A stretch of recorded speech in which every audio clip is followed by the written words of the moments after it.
2024. Comme on pouvait s'y attendre, Joseph Kabila finira bien l'année à la tête de la République démocratique du Congo. Et même la suivante, ça c'est davantage une surprise, l'élection présidentielle prévue au départ le 27 novembre prochain est finalement reportée, non pas seulement de quelques mois, mais de plus d'un an. La conclusion d'un accord annoncé hier entre le camp du chef de l'État et une partie de l'opposition, une partie seulement, explication du texte. Un accord enfin trouvé. Les participants au dialogue national ont convenu de reporter l'élection présidentielle à avril 2018. Jusqu'à cette date, le président Kabila sera maintenu au pouvoir. En fonction depuis 2001, le mandat de Joseph Kabila expire le 20 décembre prochain et la Constitution lui interdit de se représenter. Mais il ne donne aucun signe de vouloir quitter ses fonctions. L'opposition l'accuse de vouloir passer outre la Constitution pour briguer un nouveau mandat. Autre volet de l'accord, le poste de Premier ministre, pendant cette période, sera attribué à une personnalité de l'opposition. Un accord qui toutefois n'engage qu'une petite partie de l'opposition, celle qui participe aux discussions. La grande majorité, constituée dans un groupement appelé le Rassemblement, refuse toujours ce dialogue national et réclame le départ de Kabila à la fin de son mandat en décembre prochain. La commission électorale de son côté avait demandé le mois dernier à la Cour constitutionnelle de reporter la date du scrutin. Les juges ont tranché et validé la demande. On autorise par conséquent à élaborer un nouveau calendrier électoral aménagé dans un délai objectif et raisonnable exigé par des opérations techniques de refonte du fichier électoral afin de s'assurer de la régularité des scrutins prévus. Ces décisions laissent craindre de nouveaux heurts dans les rues de Kinshasa. Les violences intervenues il y a tout juste un mois ont été les plus meurtrières depuis janvier 2015. Réprimées par les autorités dans le sang, elles ont fait, selon l'ONU, au moins 50 morts. Et avec nous, pour en parler, j'accueille à mes côtés Francis Kalombo. Bonjour. Bonjour. Vous êtes hostile à cet accord, on va en parler dans un instant. Je précise que vous êtes député du Parti du Peuple pour la Reconstruction et la Démocratie. Vous êtes vous-même proche de Moïse Katumbi, désigné candidat à la présidence par les opposants du G7 et les opposants d'Alternance pour la République, des mouvements d'opposition qui ont boycotté le dialogue national. Également à nos côtés, et donc face à vous, Henri Mahongou, bonjour. Bonjour. Vous êtes-vous favorable à l'accord? Vous êtes deuxième secrétaire fédéral adjoint de l'UNC France, c'est l'Union pour la nation congolaise de Vital Kamerhe, l'ancien président de l'Assemblée nationale, passé depuis 2008 dans l'opposition au président Kabila. Vous faites partie donc de ces mouvements d'opposition signataires de cet accord. Henri Mahongou, justement, vous pensez que cet accord, lui, respecte la Constitution et qu'il est de nature à ramener le calme dans le pays? Une première chose que j'aimerais d'abord remercier les Congolais qui ont réussi à se réunir en consensus et en compromis par rapport à une démarche d'échange au niveau de la classe politique. Je pense que c'est d'abord une démarche qu'on doit saluer dans la mesure où c'était difficile et qu'on est dans un cadre d'une crise d'abord politique et électorale et qu'aujourd'hui, je pense qu'il faudrait qu'on soit responsable de ces pays qui a 80 millions d'habitants et 2 millions et 345 000 km², qui est très grand et avec des enjeux internationaux. Aujourd'hui, je pense qu'il faudrait qu'on affiche une dimension des responsabilités par rapport à ce peuple qui a tant souffert, d'abord. Et ensuite, voir dans quelle mesure nous pourrons échanger avec tous ceux qui sont d'accord ou pas d'accord sur un certain nombre d'éléments. Nous avons commencé déjà à échanger là-dessus autour du dialogue de la résolution 2277. On va en parler. Francis Kalombo, vous, pourquoi jugez-vous que cette constitution cet accord intervenu n'est pas d'abord conforme à la Constitution, puisqu'on imagine, c'est l'un des points que vous voulez soulever. Pourquoi n'avez-vous pas participé tout simplement à ce dialogue? Merci. Je constate d'abord que mon contradicteur a botté en touche sur la première question. Mais on y reviendra. Oui, la constitutionnalité de cet accord. Cet accord viole d'abord toutes les dispositions d'ailleurs que les Congolais attendent de la Constitution. D'abord l'article 73 qui demande à ce que les élections puissent être organisées 3 mois avant la fin du mandat du président de la République. Deuxième violation, l'article 78 de la Constitution qui oblige et exige à ce que le Premier ministre soit issu de la majorité présidentielle. Donc, en ce moment-là, si on nous parle qu'il y a un accord qui peut aller au-delà de la Constitution, ça viole les dispositions constitutionnelles, donc c'est nul et non avenu. Donc personne ne peut aujourd'hui donner crédit à ces genres d'accords. Henri Mangou, vous n'avez aucun inconvénient à ce que Joseph Kabila continue à présider le pays au-delà du 19 décembre, date à laquelle expire son deuxième et théoriquement dernier mandat aux yeux de la Constitution? J'aimerais d'abord répondre sur la première question que j'avais pas fini de répondre, c'est que aujourd'hui l'accord qu'on a pu obtenir aujourd'hui, moi je dis bravo, bravo parce que on ne va pas, comme on dit, il faut qu'on affiche une certaine responsabilité par rapport à notre population. C'est ce que vous avez dit. Voilà. Deuxièmement, c'est que par rapport à la Constitution, c'est qu'aujourd'hui la majorité présidentielle en place a eu un retard pour organiser les élections. Aussi bien les différentes classes politiques du Congo sont au courant de cette faute. On n'en est plus à ça. On en est à la Il y avait déjà eu en 2011 un retard sur les législatives, par exemple, c'est pas la première fois qu'il y a des retards. Exactement. Maintenant, nous, étant de l'opposition, ayant accepté d'aller échanger avec la majorité présidentielle, c'est dans la démarche de trouver un compromis, un consensus, pour pouvoir en fait atterrir sur une alternance apaisée. Malgré ou à cause des 50 morts justement du mois de septembre? Exactement, parce qu'on va au-delà. On va au-delà de la responsabilité de nos partis politiques. On va au-delà des choses. On voit la vision de la nation. Et la vision de la nation veut qu'on puisse trouver la solution à nos problèmes comme étant des adultes, comme étant des personnes responsables des partis. Quand on dit, j'ai entendu dire que voilà, la Constitution a été violée, aujourd'hui, je peux dire une chose, c'est que la Cour constitutionnelle a décidé un certain nombre d'éléments. L'accord ne respecte pas la lettre de la Constitution, vous en convenez? Mais on est dans un cadre de crise. Soit on reste en crise et qu'on ne trouve pas des solutions, soit on avance pour en trouver une.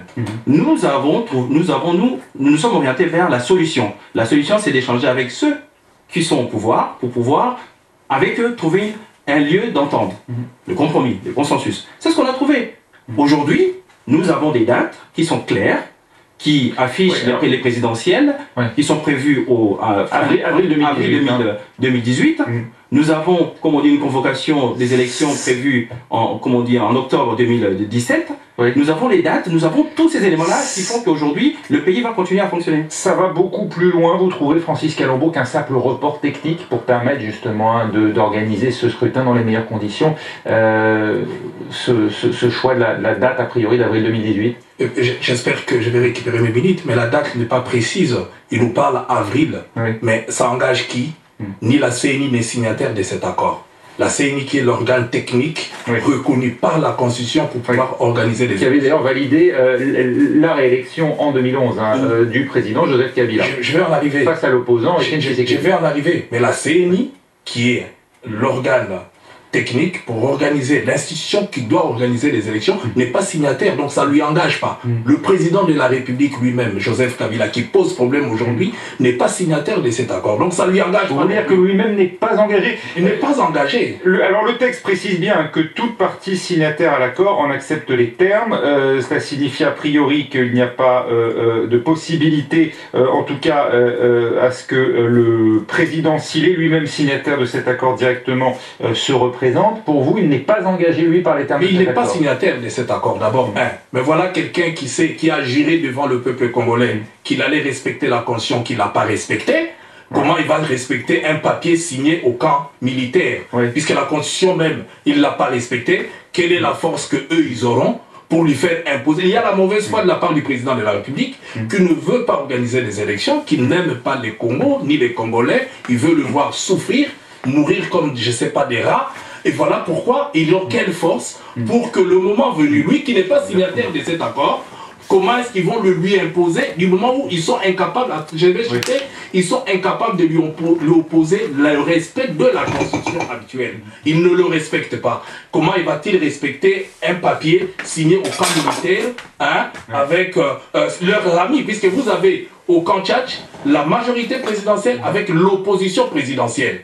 Et l'opposition présidentielle qui est son opposition, sa majorité qui est sa majorité, entre amis, ils ont trouvé un accord. Lorsqu'ils parlent que personne n'a refusé de dialoguer, il faut que les gens comprennent. La résolution 2277, tout le monde est d'accord avec cette résolution. Nous sommes d'accord d'aller dialoguer. C'est la résolution décrisper. Attendez, la résolution du Conseil de sécurité des Nations Unies, hein, effectivement. Oui, nous sommes d'accord et nous lui avons l'opposition a demandé au pouvoir une simple chose, décrisper l'espace politique, permettre à ce que les autres viennent. Or, on voit Gédéon qui a violé, qui a mangé, qui a tué, être libéré, alors que les hommes politiques qui n'ont pas fait pire que lui, croupissent en prison, on dit on ne veut pas au nom de la paix. Gédéon au nom de la paix, on le libère, les autres au nom de la paix, on ne peut rien. Voilà la mauvaise foi, une fois de plus, du président de la République qui ne veut pas ni respecter la Constitution, ni l'accord qu'il vient de signer. C'est un chiffon. Il va les déchirer. Alors justement, on va laisser répondre Henri Mahongou. Sur ce point précis, hein, l'accord stipule que les participants prennent l'engagement ferme de respecter la Constitution. Joseph Kabila n'a pas participé à ces travaux. Qui vous garantit qu'il ne sera pas à nouveau candidat à la fin de son mandat? Je suis très étonné par l'approche un peu passionnée de monsieur Kalombo sur les éléments qui sont assez sérieux du pays, et qui nécessite au fait qu'on puisse en discuter, en débattre avec tout le calme possible. Je pense qu'aujourd'hui, la résolution 2277 amène avec elle un certain nombre d'éléments juridiques, à l'occurrence du Conseil de sécurité des Nations Unies, à l'occurrence du Conseil de paix et sécurité de l'Union africaine. Oui. Ce sont des grandes organisations internationales. L'objectif de cette résolution, pour ceux qui ne regardent, c'est que soit organisé en bref délai l'élection présidentielle qui devait se tenir à la fin de cette année. Hein. Nous avons travaillé pendant plusieurs jours et plusieurs semaines pour qu'on puisse tomber d'accord avec la majorité présidentielle, que M. Kalombo connaît très bien, parce qu'il est encore de la majorité présidentielle. Je suis étonné d'entendre cela avec passion, avec une démarche un peu haineuse. Proche d'avril 2018. On a des contraintes techniques qui sont liées à l'organe technique qui organise les élections. La Commission électorale nationale, indépendante, la CENI. Ça ne lui engage pas. Mais les dates sont bien claires. Je les ai ici. Dans la dernière version du... Plus clair que dans la Constitution? Puisque dans la Constitution, c'était encore plus clair. Et sur un papier signé au Kachach, comment ils vont respecter il est difficile, M. Kalombo, de respecter la Constitution d'une manière millimétrée. Ah bon? Aujourd'hui, vous n'êtes pas aujourd'hui. Non, ce n'est pas ça. Ce n'est pas ça. Aujourd'hui, nous voulons trouver une solution. En 2011. Nous voulons trouver une solution, M. Kalombo. Nous ne voulons pas aller dans l'affrontement ou dans une insurrection que vous êtes en train de chercher à présenter aux Congolais. Non. Nous ne sommes pas dans ces schémas-là. Henri Mahongou, vous êtes dans la cohabitation déjà, vous imaginez, et peut-être avez-vous signé cet accord aussi parce que vous escomptez pour Vital Kamerhe la possibilité de devenir Premier ministre. Ce poste, il est taillé pour lui. C'est une conséquence. Pour pouvoir en fait maîtriser, piloter cette période de transition, il faudrait qu'il y ait un contrepoids par rapport à l'exécutif actuel. Donc vous avez obtenu des gages. Et en échange de votre signature. Toute l'élaboration de cet accord est basée sur une participation active de l'opposition qui doit vérifier les travaux qui vont être réalisés avant les différents... L'opposition présidentielle, effectivement. L'histoire de scinder l'opposition en plusieurs familles, c'est une démarche que je laisse à la famille politique ou l'enveloppe politique du rassemblement qui veut scinder l'opposition, mais nous faisons partie de l'opposition et nous serons en cohabitation si nous sommes, comme on dit, désignés comme étant en primature. Et si aucune élection ne se profile d'ici avril 2018, vous reprendrez votre indépendance? Nous avons les éléments aujourd'hui, un comité de suivi, qui va regarder comment les choses vont évoluer. Et dans ces comités de suivi, j'aimerais que les Congolais puissent bien comprendre, dans ces comités de suivi, il y a les différents organismes internationaux dedans. Il y a une part de la composante opposition, il y a une part de la composante majorité présidentielle. Nous souhaitons être dans une, comme on dit, au niveau de la primature pour pouvoir contrôler tout ce qui est budget, tout ce qui est planning, tout ce qui est sécurisation, tout ce qui est équité. Oui. Comment va réagir le rassemblement? Quelle est d'après vous aujourd'hui la modalité d'action qui serait la plus utile, compte tenu encore, on l'a vu, au mois de septembre, hein, des violents heurts qui se sont produits à Kinshasa? On imagine que vous voulez éviter de nouvelles violences. Qu'est-ce qui est le plus adapté? Et qu'attendez-vous de l'Union européenne qui n'a pas tardé à réagir, puisqu'hier même, avant l'annonce de cet accord, hein, elle évoquait des sanctions économiques. La France aujourd'hui même a réagi. Elle ne veut pas renvoyer la présidentielle à la date de 2018. Ce n'est pas une réponse à la crise, estime Paris. Hein. Il faut... et qui d'ailleurs enjoint le président Joseph Kabila à ne pas se représenter. Je pense que nous demandons à tout le monde de prendre leurs responsabilités, puisqu'on a parlé tout à l'heure de la responsabilité. Et je crois aussi que au jour d'aujourd'hui, le rassemblement, tout comme la vraie opposition, pas l'opposition présidentielle, a toujours prôné une démarche pacifiste. Mais par des manifestations. Mais les manifestations, c'est l'exercice démocratique. La marche, c'est une expression de la démocratie. Donc nous sommes dans cette expression de la démocratie qu'on ne peut pas refuser à quelqu'un qui... Et la violence a toujours été l'émanation... Vous appelez une grève nationale. Ben écoutez, c'est aussi un moyen reconnu par la Constitution. Donc le droit de grève est reconnu par les dispositions constitutionnelles qui régissent la République démocratique du Congo. Tout à l'heure, il a parlé de la Cour constitutionnelle. Voilà un arrêt qui est nul et non avenu, puisqu'un arrêt pris par 5 juges, alors que les 4 autres juges ont débouté, puisqu'ils ont vu qu'on leur a amené dans une situation qu'on ne peut pas accepter. Vous ne craignez pas que des sanctions économiques affaiblissent davantage économiquement la République démocratique du Congo? Mais déjà maintenant, il a parlé de budget. Maintenant qu'il n'y a pas encore de sanctions, mettez-vous à la place que les salaires des Congolais ont été réduits à 70%. Donc les Congolais souffrent pire encore qu'avant. Je me demande, quand ils parlent du budget, il n'y a plus d'argent dans la caisse de l'État. Il n'y a plus rien. On va en rester là, puisqu'il ne s'agit pas de lancer un débat de politique nationale, mais qui vraiment se concentre. Sur cette question-là, on arrive au terme de notre émission. J'aimerais donner plutôt en grande ligne les quelques dates que les Congolais doivent retenir. Le 7 novembre, publication du calendrier électoral, le 7 novembre là. Le 9 novembre, investiture du Premier ministre. Le 31 juillet 2017, c'est l'opération d'enrôlement, fin de l'opération d'enrôlement. Le 30 octobre 2017, convocation du corps électoral. Et les Congolais ne retiennent qu'une date. Le 29 avril 2017. Les Congolais ne retiennent qu'une date. Et le 20 décembre, le mandat du président de la République prend fin. Et celui qu'on va nommer aujourd'hui, le 20 décembre, son mandat aussi. Merci beaucoup Francis Kalongo. Merci également à Henri Mahongo d'avoir débattu. Restez avec nous tout de suite, un nouveau journal.